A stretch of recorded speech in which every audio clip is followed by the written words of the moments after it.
everyone, I'm Russell Mullin with Mother Earth News, and today we're going to be doing a package installation, a package of bees. So we have some bees here that we got from Wolf Creek Apiaries. Hey everyone, I'm Russell Mullin with Mother Earth News, and today we're going to be doing a package installation, a package of bees. So we have some bees here that we got from Wolf Creek Apiaries. They're a pretty unique mix of Russian, Italian, and Carniolan genetics, so it's pretty cool that we get to work with these today. They're based in central Tennessee, and they're kind enough to send them in, and we're going to be installing them into a sort of a unique hive. You may not have seen one before.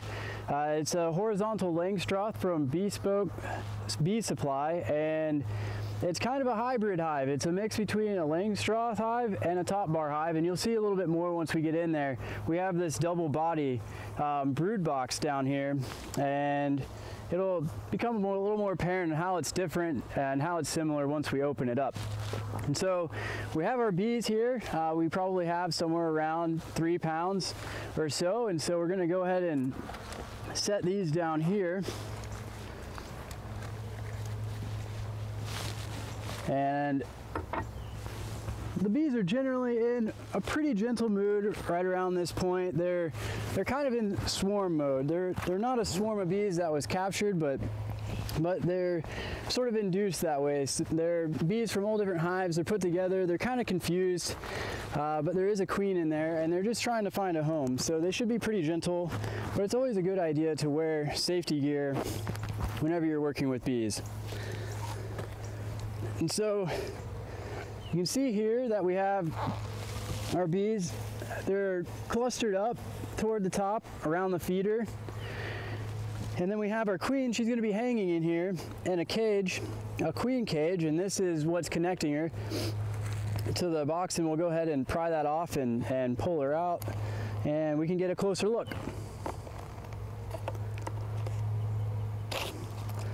So I'm just going to pull that off and pry this top board off.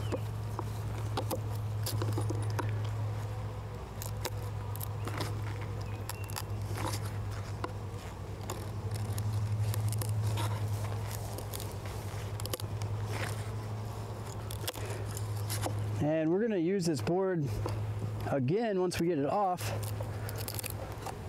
so that we can keep the bees from flying out everywhere. And we're going to do an installation that may be a little different than what you're used to seeing. I'm kind of a fan of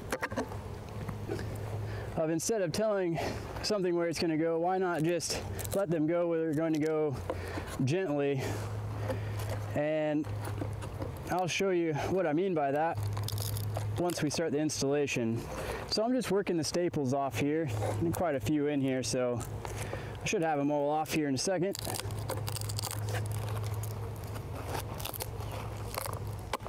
All right, and you're going to set this off to the side. Don't set it too far off because we're going to use it again.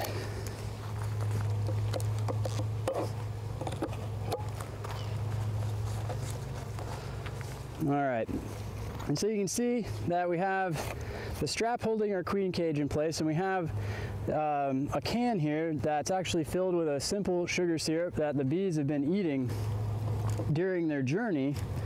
So we're just going to kind of pry this can up. They can be kind of in there pretty tight sometimes, so you might have to work around just a little bit. This one's not in there too tight.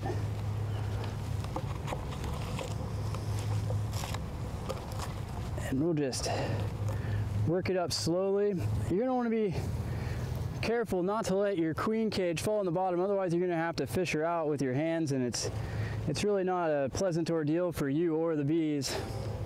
We'll just pull this up slowly. Go ahead and pull that last staple for the queen cage. Be sure to hang on to her. We'll pull this out, set it off to the side, and then just go ahead and pull the queen out, and then gently replace the cap here. We don't want bees flying around too much. Okay. There. And we can kind of get a close-up here of the queen. The first thing you're going to want to do,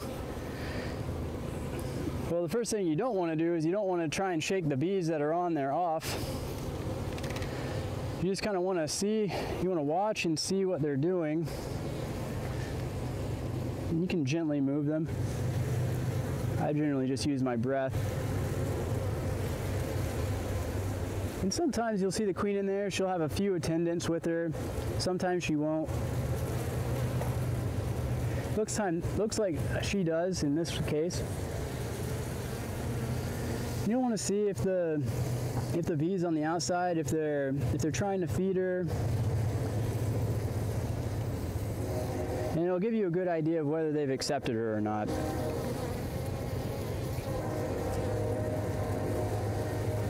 And it does. I can see them putting their proboscis down there, so it looks like they are attending her. Is a good sign. And they are in the way. You can use your bee brush gently, or you can use a feather, which works really well. And I'll just kind of scoot them out of the way so that you can get a closer look at the queen in there.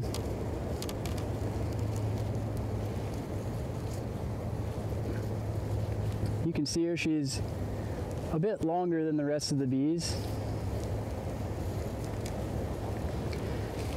And so with this kind of cage, this is a cage that's really common from the south. They're a little bit different than the California cages. You'll see that you have a cork in both ends. So you have a cork on this side, and you have a cork on this side. And this portion right here is actually filled with candy, or it's also known as queen candy. So it's just basically a sugar. And it acts as sort of a gateway for the bees, the hive, to get to her, to the queen. And so it gives them time to accept her, to realize that she's their queen, that she's there. And basically just gives you about 2 or 3 days of time. Some people like to poke a hole in there in order to speed up the process. It's kind of up to you. So I'm going to go ahead and you can use like a nail or a thumbtack or a knife to pull that cork out. You want to be sure to pull the cork out only on the candy side. You don't want to pull it out on this other side, otherwise it'll just let your queen out and she could fly off and go anywhere. So just be mindful of that.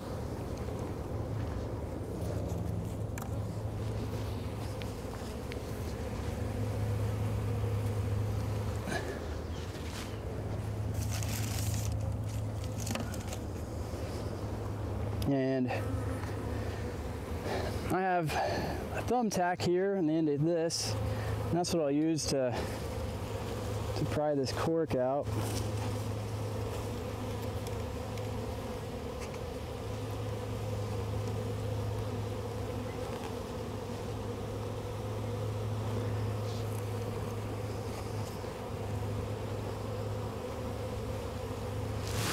Actually,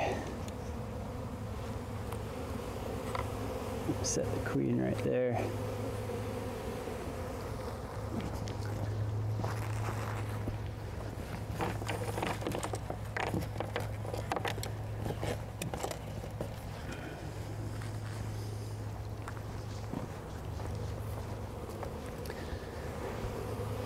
All right, so you can use a couple of different things in order to pull the cork out. You can use a pocket knife. I happen to have kind of a unique push pin that I really like to use. It's pretty easy to handle, it's long, and you can really get in there and pull the cork.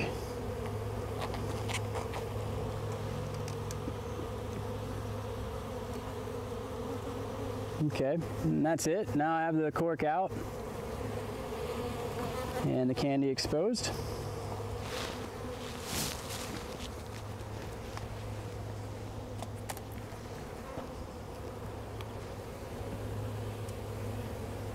And we'll go ahead and pull everything off of here.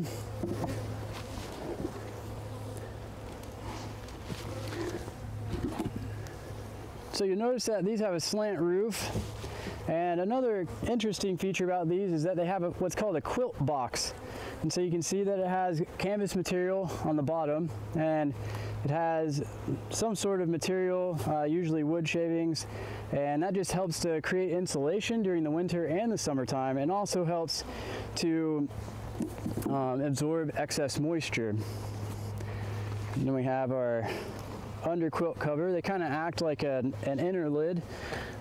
This canvas sheet that I just pulled off, that's used to keep them from covering the quilt box in propolis or building comb on it where we don't want them to.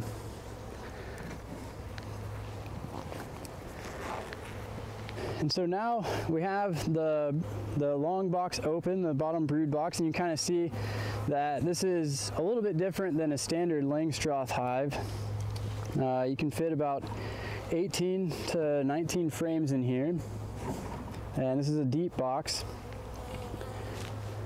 And the frames that come with this box, they're foundationless, and so you can see that there's a wedge running along the top here, and that's to kind of help direct them on where to build their comb. Well, I don't always trust them to build their comb exactly where they're going, especially because this is a new box and doesn't have anything in it right now. And so what I'm going to do is actually put in alternating foundationless and foundation frames in order to help give them a little bit of guidance. And then as they start filling in the foundationless frames, then I'll start adding in more of the foundationless frames and pulling out these ones, the foundation frames, and basically moving them around.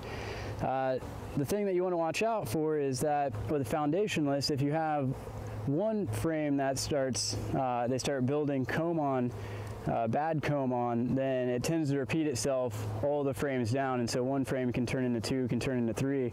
So you want to be a little more careful when you're working with foundationless frames to make sure that they're building their comb like you want them to, and also that your hive is very level, especially from side to side, because the bees like to build their comb plumb, basically in line with gravity.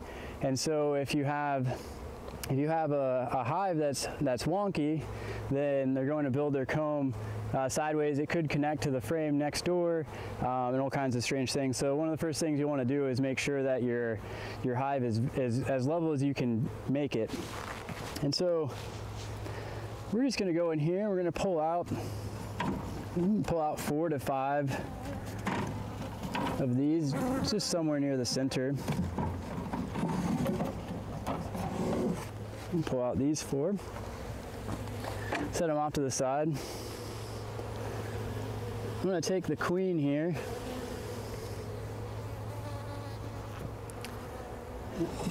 and I'm actually going to put two frames with foundation next to each other, and that's where I'm going to hang her cage from. And that's simply because if I hang her from a foundationless frame, the bees will have a tendency to start building comb around where the queen cage is hanging, and that can be a real problem, especially if you have a bad comb that starts repeating itself over and over again. That's something that I don't want, so I'm going to go ahead and put her in between two frames with foundation, and hopefully that won't be such an issue.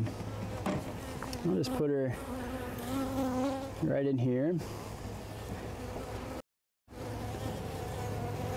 And you just want to put her in there in between 2 of the frames, and put the screen to the side so that the bees have easy access to her.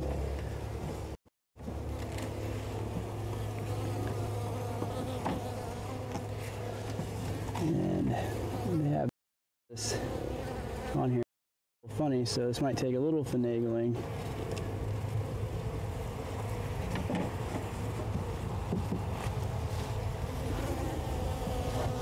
Just try not to force anything when you're working with this and this part. You don't want to squish too many bees. I mean, with beekeeping, you're always going to squish some bees. It's almost inevitable, but if you're gentle, a lot of times the smart bees will get out of your way, and it's not an issue. So it looks like I have that in a place that looks about, well,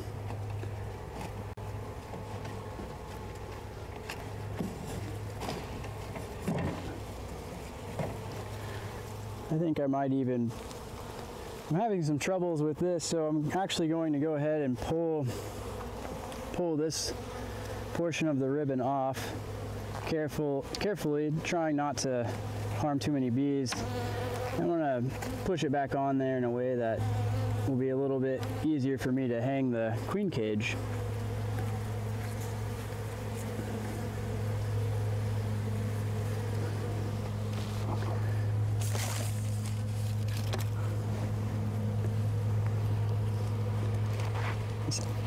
And sometimes I need a little more dexterity, so I'm going to go ahead and pull my glove off. And I'm going to go ahead and push a thumbtack in.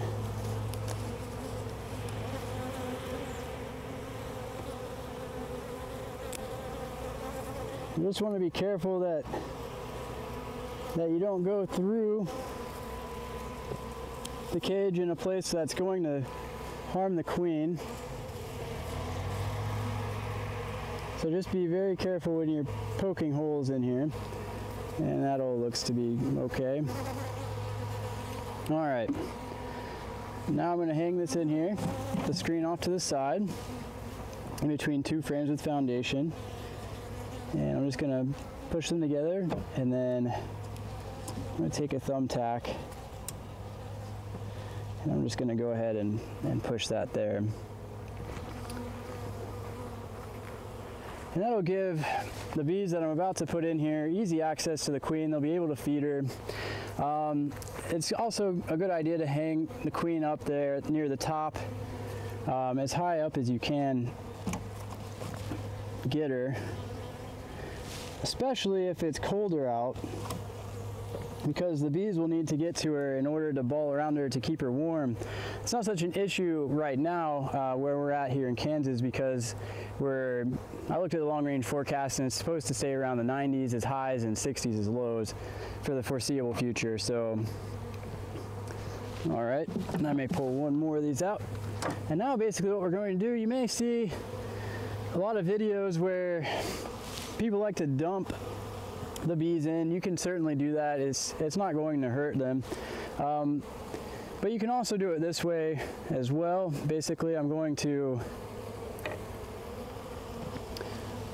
set these here.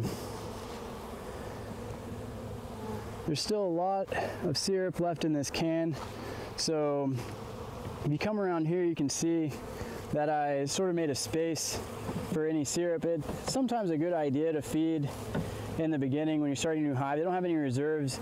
I think it's supposed to rain tomorrow. They won't be able to get out. There is a good flow of nectar right now, but they may not be able to get out in the next couple of days, and that could be a problem for them just starting out because they don't have anything stored up. So I'm just going to set that in there. I'll check it in a couple of days, and then if I need to, I'll supplement a little bit more sugar water. I'm going to set this in here. You can see it fits in there really nicely.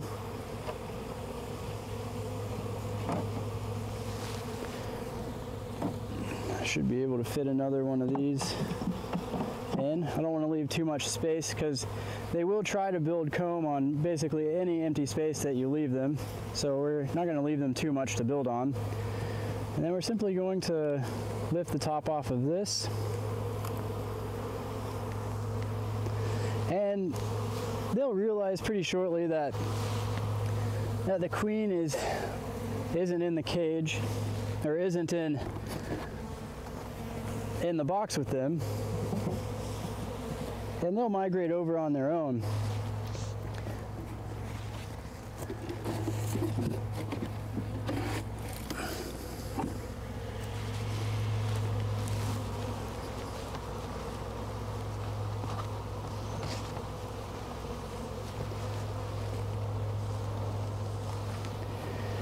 I really like this method because there aren't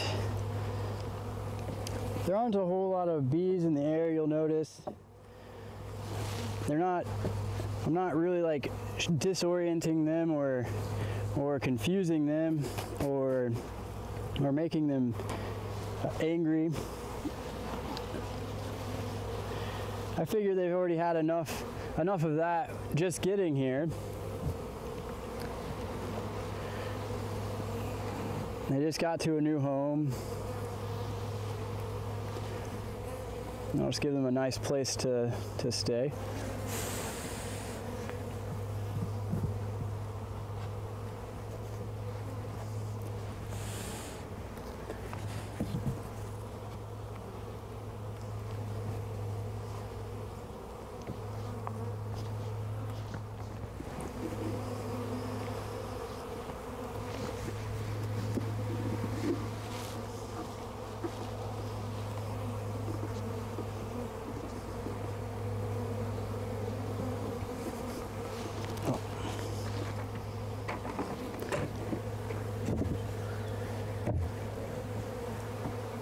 We'll just place our lids and quilt boxes back on here.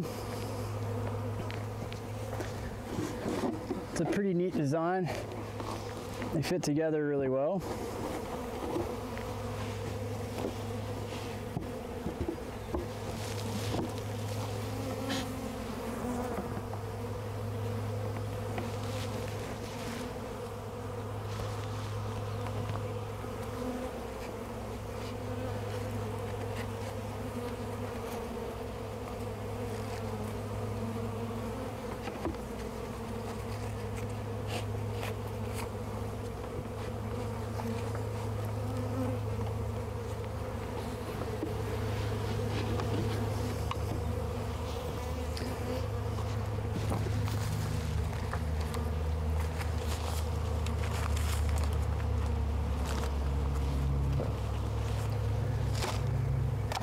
And so what will happen at this point is that the queen is inside of the box, and the bees are going to be trying to find her.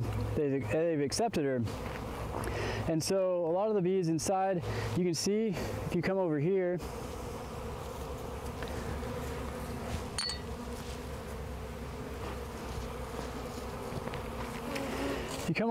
the bees inside of the box are going to be giving off a pheromone called the Nazarov Pheromone.